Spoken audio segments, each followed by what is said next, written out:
Seja muito bem-vindo, muito bem-vinda a essa temporada de Entre Nós, segunda temporada. O tema de hoje, excesso de expectativa e também desinteresse. Venha conosco!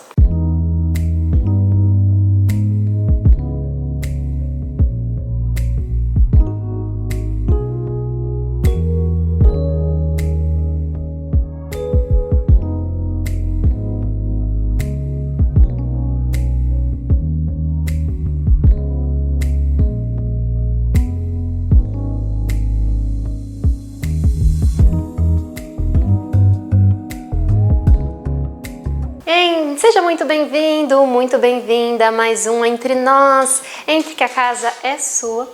Estou aqui para conversar hoje com vocês sobre excessos de expectativas e desinteresse. Hoje em dia, a ansiedade ela é a doença do século, isso todos nós sabemos. E o interessante é que antes era a depressão. Porém, que as pessoas não sabem que a ansiedade é o primeiro degrau da depressão. Quando nós fazemos uma análise aqui no consultório, teste de ansiedade e depressão, no teste de depressão aparece primeiro nível, ansiedade, depois a pessoa está deprimida, depois depressão 1, depressão 2, assim moderada, leve e assim vai indo. Então, você aí de casa, espero que você consiga entender um pouquinho e principalmente tentar controlar esse excesso de expectativa até o final do programa. Esse que é meu objetivo hoje. Vamos fazer um teste para saber se você é ansioso ou não? Pensa comigo, você é daquela pessoa que não lembra se fechou o carro, se deixou aberto, se desligou a chapinha, se deixou o gás ligado? Se você sempre tem esses pensamentos intrusivos, a probabilidade de você ter um nível de ansiedade moderado é significativamente alta. Porque isso são pensamentos intrusivos. Então, antes de falar sobre expectativa, eu quero contar o que significa a ansiedade. A ansiedade é excesso de futuro. As pessoas que têm depressão, elas vivem no passado, excesso de passado. E excesso de presente é o estresse. O que acontece conosco? Nós passeamos nesses três mundos diariamente. Por isso que nós ficamos tão cansados. Porque nós temos acesso a muitas coisas tecnológicas, nós temos acesso a muitas informações num curto espaço de tempo e a nossa memória de curto prazo está totalmente comprometida. Então é por isso que nós não estamos vivendo no aqui e agora. Minha mente não está onde meu pé está. O que isso significa? Significa que eu saio de casa e eu não lembro se eu fechei o portão, não lembro se eu desliguei o gás, não lembro se eu fiz isso, não lembro se eu fiz aquilo, porque eu não estou com a minha atenção plena voltada no aqui e agora. Então, a partir do momento que a pessoa pega, ela cria toda essa questão de expectativa com relação ao futuro, ao relacionamento, o quanto isso vai gerando desinteresse, porque na cabeça do ansioso acontece muitas coisas num curto espaço de tempo.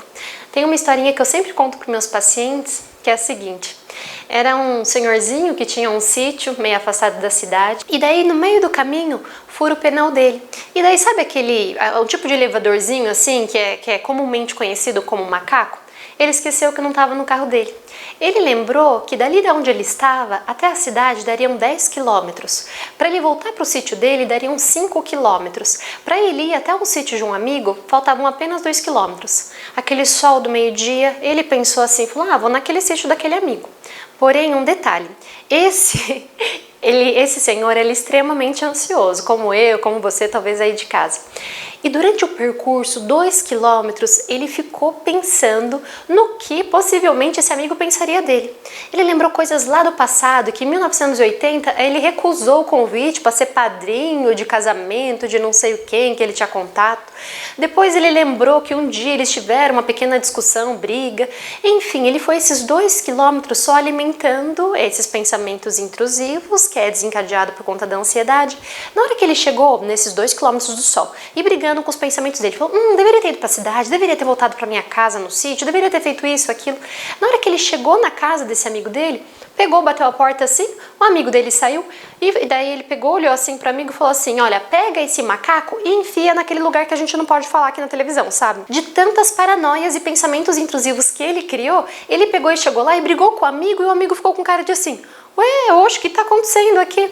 Porque o que está aqui dentro são os pensamentos encobertos, a outra pessoa não tem acesso. Ele ficou 2 quilômetros caminhando e imaginando todas as coisas ruins que esse amigo poderia pensar dele, e na verdade o amigo dele estava lá sem ter vivenciado tudo aquilo.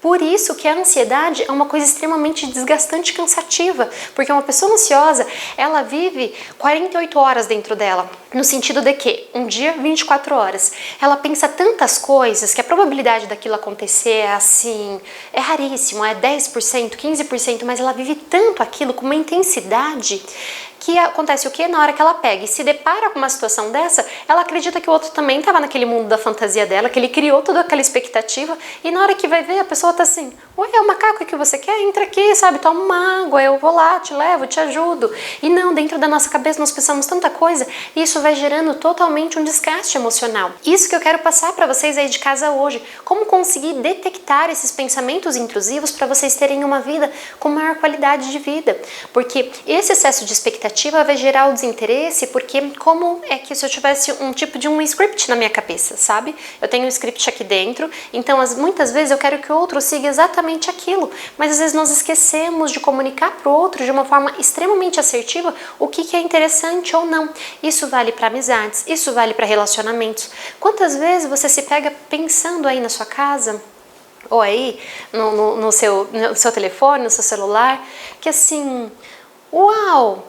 Sabe, mas nossa, aquela pessoa pode estar chateada comigo, aquela pessoa que eu fiz isso, ou tem os outros níveis de ansiosos, que assim, no meio daquela briga eu poderia ter dito isso, poderia ter dito aquilo, porque a ansiedade é tanto que na hora ela paralisa.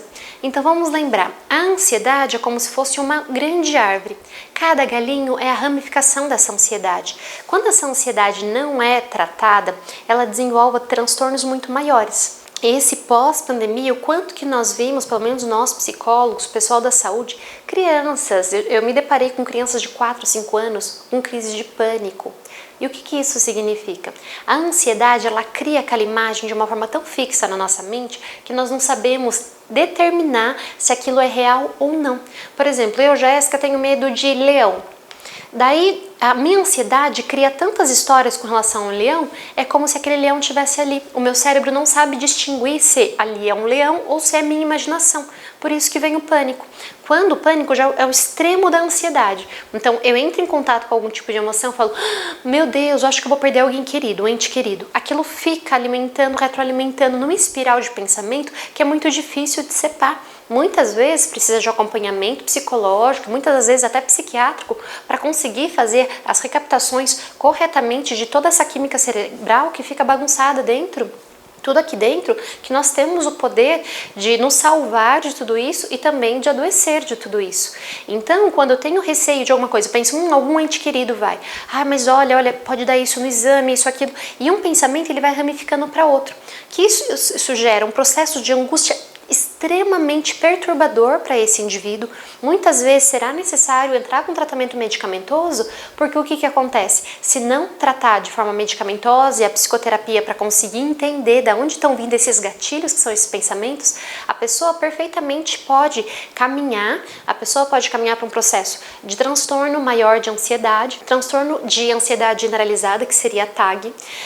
Quem tem TAG é como se fosse uma pessoa com receio, eu sempre trago isso para o consultório.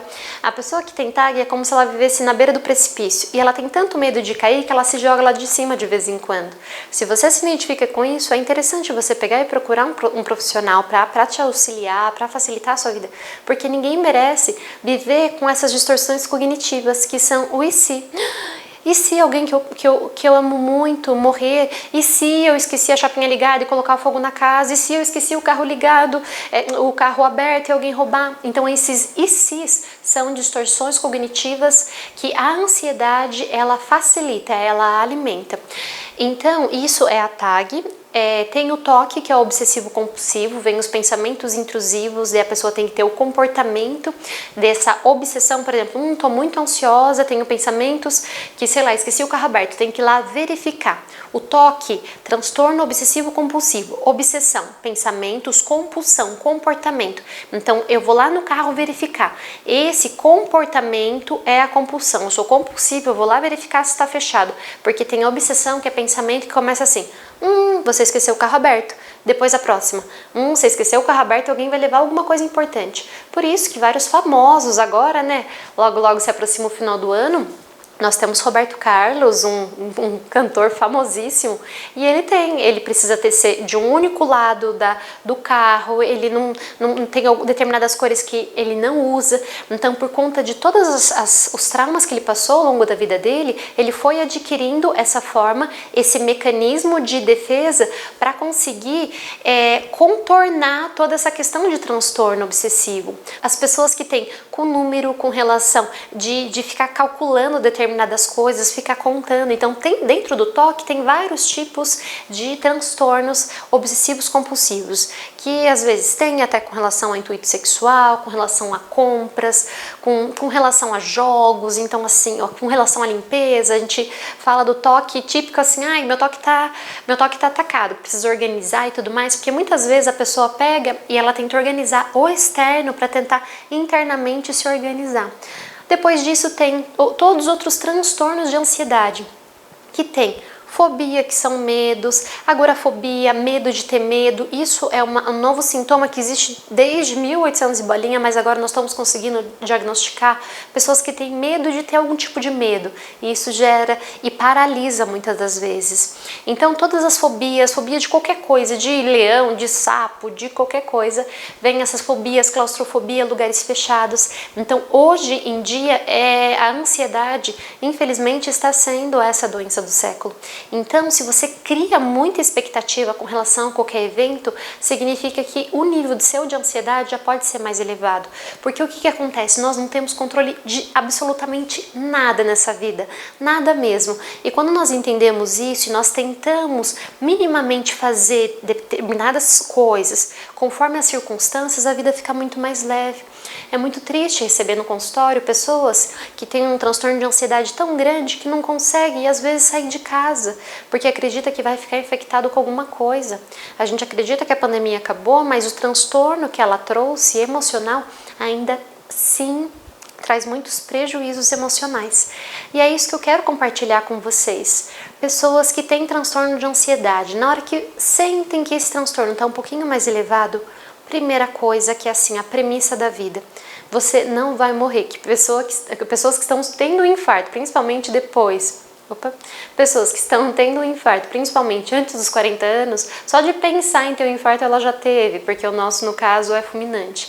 Então, se você sentir que o coração palpita, a boca fica seca, a pupila dá uma dilatada, respira. A minha orientação, até mesmo para pacientes: vai no banheiro, molha os pulsos, molha o rosto, molha a nuca, toma um copo d'água e puxa o ar 5 segundos pelo nariz e solta 7 segundos pela boca. No mínimo 1 minuto cronometrado. Você tem que contar para sua mente que está tudo bem, que esse pensamento que você criou necessariamente não é real. Você vai parar e você vai praticar uma coisa que nós chamamos de mindfulness. É a prática da atenção plena, aqui e agora. O que eu estou sentindo? Estou sentindo que não estou bem. E principalmente, encontre pessoas saudáveis. Quando você perceber que está em crise, encontre uma pessoa que te passa a calma e fala assim: eu estou em crise. Não aquela pessoa super otimista que fala assim: ai não, vai passar, se acalma. Não, não é simples assim. Aquela pessoa que pode respirar junto com você, trazer você para aqui agora, falar que está tudo bem, que você não está tendo infarto, que você não vai morrer. Isso aí tem tratamento. Ansiedade não tem cura, porém tem tratamento. Então, você se cuidar é um gesto de amor com você mesmo. Você não precisa passar por todos esses tormentos da sua mente, porque isso a longo prazo vai gerar um quadro depressivo, vai gerar um transtorno maior, e todos nós estamos aqui para administrar e equilibrar todos os pratos da vida, e principalmente para nós sermos felizes. E principalmente para nós sermos felizes. Isto é a dica do